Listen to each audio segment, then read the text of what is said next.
Sebagian orang bilang di umur 20 tahunan adalah umur terbaik buat kita menjalani apa aja yang kita inginkan. Karena itu adalah suatu fase yang berisi banyak kebebasan. Padahal di luaran sana nyatanya terlalu banyak ekspektasi yang gak sesuai realitanya. Dan ternyata sebuah kebebasan itu belum tentu baik buat kita selama kita gak bisa menempatkan diri dan mengontrol diri kita. Seringkali kita lupa bahwa transisi dari remaja menuju dewasa ternyata dipenuhi dengan banyaknya ketidakpastian. Di usia 20 tahun ini kita akan banyak mengalami hal pertama kalinya dalam hidup. Dari mulai ngerasain susahnya cari kerja, ngerasain gak enaknya gagal di percintaan, belum lagi tekanan-tekanan keluarga yang bikin kita gak nyaman. Dan itulah kemungkinan kenapa sih di umur ini tuh terasa berat banget gitu. Dan gimana sih cara survive dan gimana solusinya? Nah, kalau kalian punya pertanyaan yang sama, di video kali ini kita akan bahas tentang beberapa tantangan di umur 20 tahun. Juga apa aja sih yang bisa kita lakuin buat menghadapi kondisi ini. Jangan tinggalin, tonton videonya sampai habis, siapa tahu ada yang bisa diambil dari video ini.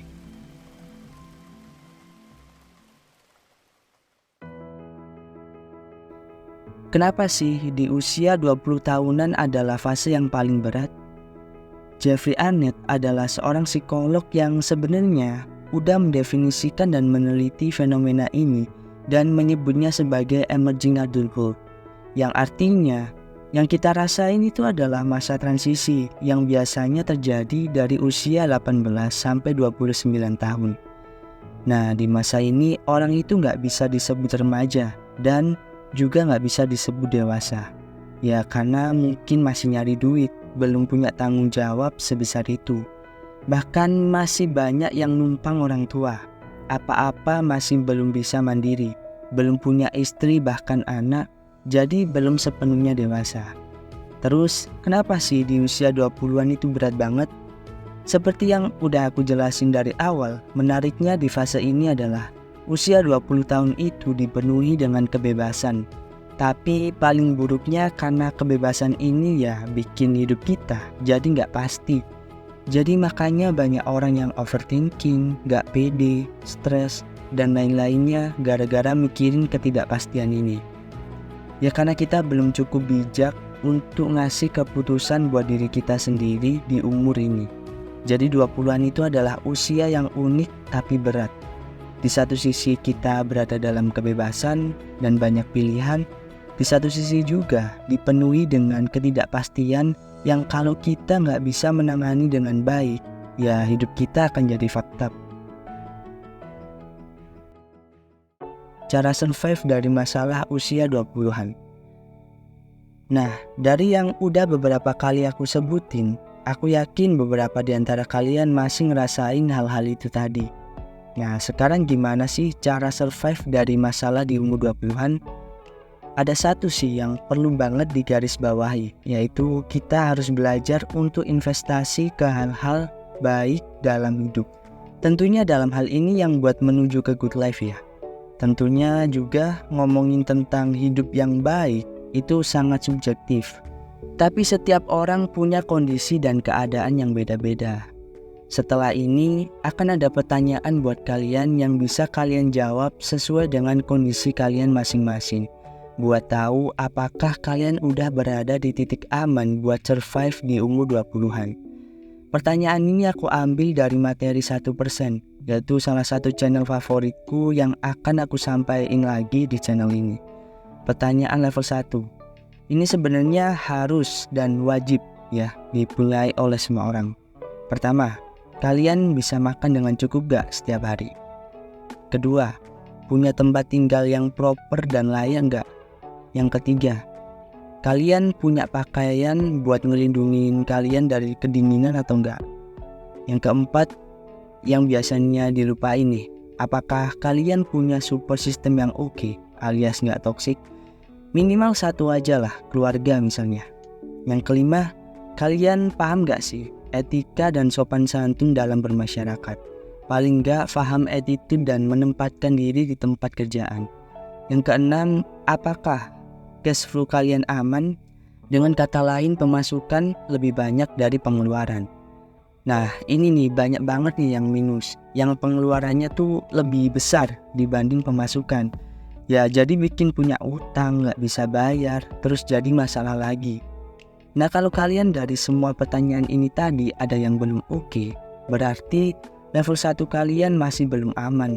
Yang perlu kita lakuin khusus di level 1 ini adalah yang pertama, ya perbaiki cash flow dulu. Terus yang kedua, belajar etik dan manner. Dan ketiga, belajar jalin support system yang baik minimal sama keluarga. Jangan sampai toxic dan bikin kita sendiri tuh nggak nyaman. Karena ya keluarga adalah orang yang setiap harinya yang mungkin akan ketemu kita. Kalau hubungannya lagi nggak oke ya kan pasti goyah ya. Nah, kita masuk pertanyaan di level 2. Di sini kita akan ngomongin tentang manajemen risiko, di mana kalau tiba-tiba kalian atau keluarga kalian terkena musibah, kita punya jejaring pengaman. Misalnya, pertama, kalian punya nggak dana darurat minimal 3 bulan pengeluaran. Kedua, kalian punya ketahanan fisik dan kesehatan yang kuat nggak untuk beraktivitas sehari-hari. Terus yang ketiga, kalian punya riwayat penyakit tertentu nggak yang disebabkan oleh lifestyle atau pola hidup.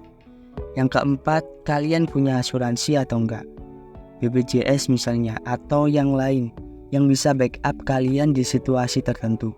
Yang kelima, kalian udah paham gak sih resiko-resiko data-data di dunia digital kalian dan resiko tentang apa yang kalian posting dan sebagainya.